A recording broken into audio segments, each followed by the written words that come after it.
दोस्तों, क्या होगा अगर आपको कोई झूठे केस में फंसाकर दुनिया की सबसे भयंकर जेल में भेज दे। कुछ ऐसा ही होता है हमारी आज की इस कहानी में एक शख्स के साथ। तो पूरी कहानी जानने के लिए आखिरी तक बने रहे। तो दोस्तों, कहानी की शुरुआत होती है 1931 से और यहाँ पर पिपोलियन नाम के एक आदमी जो कि ताला तोड़ने में माहिर था। अब एक दिन ऐसे ही वह चोरी के बाद जो चोरी की वह हीरे थे उसने अपने बॉस को दिए, लेकिन उसके बॉस ने उससे कहा कि कहीं कुछ हीरे तुमने चुरा तो नहीं लिए। पिपोलियन ने इनकार किया, लेकिन तभी उसके सामने एक जख्मी इंसान को लाया गया और बॉस ने उसे कहा कि अगर बेटा तूने झूठ बोला तो तेरी हालत भी ऐसे ही कर दूंगा। यह देखकर पिपोलियन को थोड़ा डर तो लगा, लेकिन उसने अपने पैसे लेकर वापस आ गया। इसके बाद उसने अपनी गर्लफ्रेंड नैनेटी से मिलने पहुंचा और उसे कुछ हीरे तोहफे में दिए, लेकिन इसी बीच एक आदमी ने नैनेटी के हाथ में वह हीरे देख लिए। खैर, आज की रात वह दोनों काफी मजे से गुजारे और फिर बिस्तर पर नैनेटी पिपोलियन से कही, मैं तुम्हें इस जुर्म की दुनिया से तुम्हारे साथ दूसरी जगह बसना चाहती हूँ। लेकिन जैसे ही सुबह हुई पिपोलियन के घर पुलिस आ गई और पुलिस ने उस पर उसी आदमी के कत्ल का इल्जाम लगाया जो कि उसके बॉस ने मारा था। पिपोलियन ने समझ गया कि अब वह कुछ नहीं करता। वो पुलिस को कहा कि मैं कोई गुनाह नहीं किया हूँ, लेकिन पुलिस वालों ने उससे कुछ भी नहीं माना, उसे पकड़ कर ले गए। पिपोलियन समझ गया था कि पुलिस वाले उसकी कोई बात नहीं मानेंगे, इसलिए उसने जेल से भागने का प्लान बनाया। यहाँ पर पिपोलियन की दोस्ती जेलोटो नाम से एक कैदी से हुई, जिसने पिपोलियन से कहा अगर तुम्हें यहाँ से भागना है तो तुम्हें ढेर सारे पैसों की जरूरत पड़ेगी। जिसके बाद उसने डेगा नाम के कैदी की तरफ इशारा करते हुए कहा कि यह तुम्हारी मदद कर सकता है। दरअसल डेगा के पास पैसे बहुत था, लेकिन वह एक दिन नकली नोट बनाते पकड़ा गया। खैर, अब इसके बाद एक नाव के जरिए सभी कैदियों को पील कॉलोनी नाम की एक जेल में भेज दिया गया। खैर, अब जब रात हुई तो पिपोलियन ने डेगा से कहा कि मैं पैसे के बदले तुम्हारी सुरक्षा कर सकता हूँ। तब डेगा ने कहा कि भाई मुझे कोई सुरक्षा की जरूरत नहीं है, तू अपना काम करना। उस रात डेगा ने देखा कि उसके पास जो कैदी सो रहा था किसी ने उसे बेरहमी से कत्ल कर दिया। इसके बाद उसने पेट में पैसे भी चुराए थे। यह देखकर तो डेगा की हवा निकल गई और वह सुबह होते ही उसने पिपोलियन से जाके माफी मांगी और भाई तू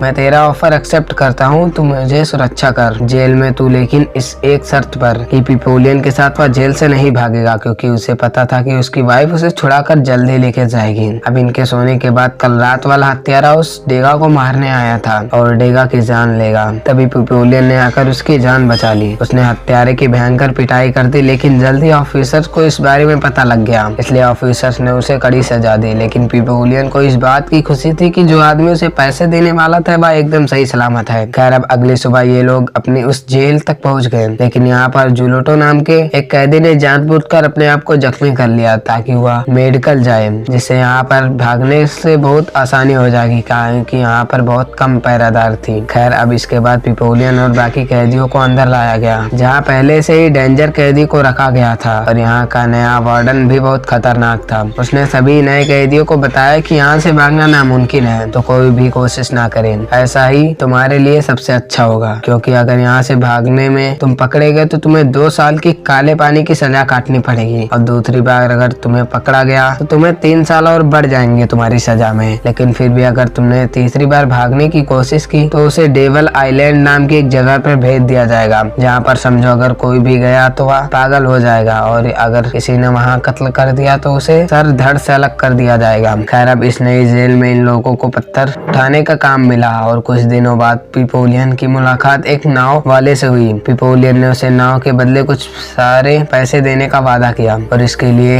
वो मान भी गया। उसने अगली रात पवन को किनारे पर मिलने के लिए कहा, लेकिन इस दौरान एक खूंखार कैदी को इसके प्लान के बारे में पता चल गया और डेगा पर हमला कर दिया। लेकिन इस बार भी पिपोलियन ने खूंखार कैदी की बैंड बजा डाली, डेगा की जान बचा ली। यह देखकर डेगा को एहसास हो गया कि पिपोलियन के बिना तो वह यहाँ पर एक दिन भी जिंदा नहीं रह सकता। अब क्योंकि उसके पास भी दूसरे कोई रास्ता नहीं था, इसलिए वह पिपोलियन के साथ भागने का फैसला किया। फिर अगली सुबह सभी कैदियों को मैदान में इकट्ठा किया गया। दरअसल जूटो ने यहाँ से भागने के चक्कर में 2 गार्डों की हत्या कर दी, इसलिए उसे अगले कुछ ही पल में उसका सर धड़ से अलग करके उसे मार दिया गया। अब इसे देखकर तो मानो सभी की कैदियों की हालत पतली हो गई। इसके बाद वार्ड ने पिपोलियन और डेगा को जूटो की लाश को शमशान घाट में ले जाने का कहा, लेकिन रास्ते में डेगा को उल्टी होने लगी, क्योंकि आज से पहले उसने अभी कोई भी लाश नहीं देखा था। पिपोलियन ने भी उसे समझाने की कोशिश की, लेकिन कोई असर नहीं हुआ। तभी एक गार्ड ने आकर डेगा से लाश को उठाने के लिए कहा, लेकिन जब डेगा नहीं माना तो वह उस पर कूड़े बरसाने लगा। अपने दोस्त की जान बचाने के लिए पिपोलियन ने पास में पड़ी एक पत्थर को उठाकर गार्ड के सर पर मार डाला। इसके बाद तो वह यहाँ से भाग निकला, लेकिन डेगा बेचारा डर डर के मारे हिल भी नहीं सका। खैर अब रात हो गई और पिपोलियन यहाँ रात में नदी किनारे उस नाव वाले से मिलने आया। जब पिपोलियन ने उससे नाव मांगी तो वह जोर शोर से हंसने लगा। तभी पिपोलियन को एहसास हुआ कि उसे चारों तरफ से गार्डों ने घेर लिया है और यहाँ पर इस बात का खुलासा हुआ कि यह बोट वाला आदमी ही वार्ड को यहाँ से भागने वाले कैदियों की जानकारी दिया करता था और इसके बदले में उसे अच्छे खासे पैसे भी मिलते थे। खैर अब जल्द ही पिपोलियन को वापस जेल में लाया गया, पर वार्ड ने उसे बताया कि जिसके सर पर तुमने पत्थर मारा था वह जिंदा बच गया, तो तुम्हें मौत की सजा तो नहीं होगी, लेकिन फिर भी तुम्हें भागने के जुर्म में तुम्हें दूसरे टापू पर काले पानी भेज दिया जाएगा। खैर पिपोलियन जब इस जगह पर पहुंचा तो यहाँ पर नजारा देखकर समा रह गया, क्योंकि पिछले जेल में कैदी उधर उधर घूम सकते थे और एक दूसरे से बात कर सकते थे, लेकिन यहाँ पर उसे एक छोटे से कमरे में रहना होगा, वह भी बिना किसी आवाज के। यहाँ तक कि यहाँ पर तो खुद से भी बात करना गुनाह था और खाने के नाम पर उसे घटिया सा सूप मिलता था। लेकिन एक दिन उसे खाने में नारियल मिला, जिसके अंदर एक कागज का टुकड़ा था जिस पर लिखा था कि आज से तुम्हें हर रोज नारियल मिलेगा। खाने में पिपोलियन समझ गया कि यह जरूर डेगा की तरफ से आया है। अब इस तरह से वह कई हफ्ते बीत गए, लेकिन अब वार्ड को इस बारे में पता लग गया और गुस्से में उसने आकर उस गार्ड को ही मार दिया जो कि पिपोलियन को खाना दिया करता था। इसके बाद उसने पिपोलियन से पूछा, बताओ इसके पीछे किसका हाथ था, लेकिन पिपोलियन ने उसे कोई जवाब नहीं दिया। तब वार्ड गुस्सा हो गया और कहा कि अब से तुम आधा कटोरा ही सूप मिलेगा। अब इस तरह से 1 महीने बीत गए और खाने की कमी की वजह से पिपोलियन काफी दुबला पतला हो गया और एक दिन वार्ड ने उसके लिए एक लजीज खाना लाया और उससे पूछा कि नारियल भेजने वाले का नाम बताओ, लेकिन इस बार भी पिपोलियन ने मुंह नहीं खोला, जिस पर अब गुस्से में आकर वार्ड ने उसे बाकी की सजा एक अंधेरे कमरे में काटने का हुक्म दिया। अब तो मानो पिपोलियन की हालत भी और भी ज्यादा खराब होने लगी, ना ही उसे अच्छा खाना मिलता था और ना ही किसी से बात करने को। अब तो वह अंधेरे कमरे की वजह से उसे आसपास की चीजें भी नहीं नजर आती थी। अब पिपोलियन को भूख की वजह से उसकी दिमागी संतुलन खराब होने लगा। वह इतना कमजोर हो गया था कि वह हिल भी नहीं रहा था, इसलिए उसे हॉस्पिटल में ले जाया गया। अब इत्तेफाक डेगा भी उसी जेल में काम करने लगा था और पिछले 1 साल में उसने वार्ड का भरोसा बड़े अच्छे से जीत लिया था। अब एक दिन डेगा ने उसे मिलने के लिए आया, तब उसे पता लगा कि पिपोलियन सिर्फ पागल होने का नाटक कर रहा है। जिसके बाद यह दोबारा से भागने का प्लान बनाने लगे, लेकिन इस बार उन्होंने 2 और कैदियों की मदद लेने के बारे में सोचा। पिपोलियन सीलियर नाम के एक कैदी से मिला जो कि लंबा और चौड़ा था और डेगा ने जुलटो मेचोर्ड को जिससे सब परेशान करते थे। अब डेगा ने अपने सारे पैसे सीलियर को दिए, उसने एक नाव खरीदी। अब अगली रात जब सभी कैदियों को फिल्म में दिखाया जा रहा था, तब इन चारों ने यहाँ से भागने का फैसला किया। हालांकि डेगा को काफी डर लग रहा था, लेकिन पिपोलियन ने उसे समझाया कि दोस्त यही हमारा आखिरी मौका है। इसके बाद डेगा प्लान के मुताबिक फिल्म देख रहा था। ऑफिसर्स को शराब पिलाने लगा। उसने बड़ी ही चालाकी से शराब में नशे की दवाई मिला दी और फिर मेन दरवाजे की चाबी चुराने के मौके का इंतजार करने लगा। दूसरी तरफ जोर शोर बारिश होनी शुरू हो गई, इससे लाइट भी चली गई। तो सीलियर ने कहा कि यही मौका है हमारे पास, यहाँ से भागना चाहिए, लेकिन पिपोलियन अपने दोस्त डेगा के बिना नहीं जाना चाहता था। खुशकिस्मती से डेगा उसी वक्त वह चाबी लेकर आ गया और अंधेरे का फायदा उठाते हुए इन चारों ने दरवाजा खोलकर वहाँ से तुरंत जेल से भाग गए। लेकिन भागते हुए आगे रास्ता खत्म हो गया और नीचे जाने के लिए उन्हें नदी में कूदना था। पिपोलियन और बाकी 2 कैदियों ने तो कूद गए, लेकिन जैसे ही डेगा की कूदने की बारी आई, लाइट आ गई। डेगा घबरा कर नीचे गिर गया, इससे वह चल भी नहीं पा रहा था। तो सीलियर ने कहा कि डेगा को यहीं छोड़ दो,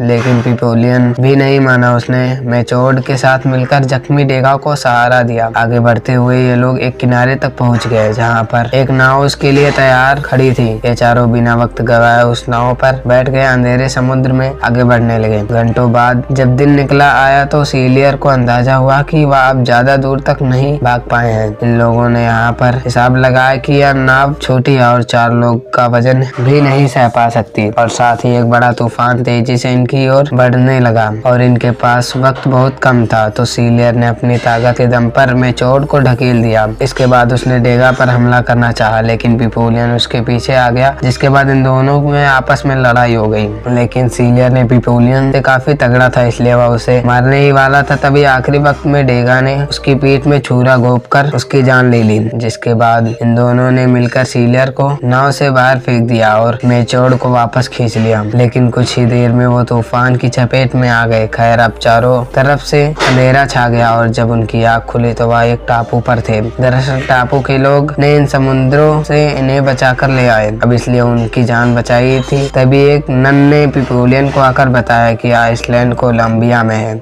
जिसके बाद पिपोलियन ने डेगा से कहा कि हमें जल्दी से जल्दी यहाँ से निकलना चाहिए। जिस पर डेगा ने उससे कहा कि देखो, अगर तुम्हें जाना हो तो तुम जा सकते हो, क्योंकि हमारी डील यहाँ पर खत्म हो चुकी है। दरअसल वह भाग कर थक चुका था। अब वह अपनी जिंदगी किसी एक जगह पर बिताना चाहता है। फिर पिपोलियन के पास गया, लेकिन वो भी स्लाइड लड़कियों की दीवानी हो चुका था। इसलिए पिपोलियन ने अकेले ही वहाँ से जाने का फैसला किया। लेकिन तभी उसकी नजर पुलिस की गाड़ी पर पड़ी और वह समझ गया कि उसका चालाक नन का ही यह सब प्लान है। वही इन पुलिस को खबर दी होगी। अब पिपोलियन जाकर डेगा उठाया, लेकिन उसी वक्त पुलिस ऑफिसर ने उसे पकड़ लिया। उन्होंने यहाँ पर मेचोर्ड को पकड़कर शूट कर दिया और वापस इन दोनों को फिर से उसी जेल में लाया गया। इसके 5 साल बाद हम देखें कि पिपोलियन ने काले पानी की सजा पूरी तरह से काट ली थी। अब उसे डेवल आइसलैंड नाम के एक जेल में भेज दिया जाएगा। लेकिन यहाँ पर जाकर पिपोलियन हैरान रह गया, क्योंकि यहाँ पर देखा तो दरअसल उसने ऑफिसर्स को देखा और यहाँ पर डेगा भी था।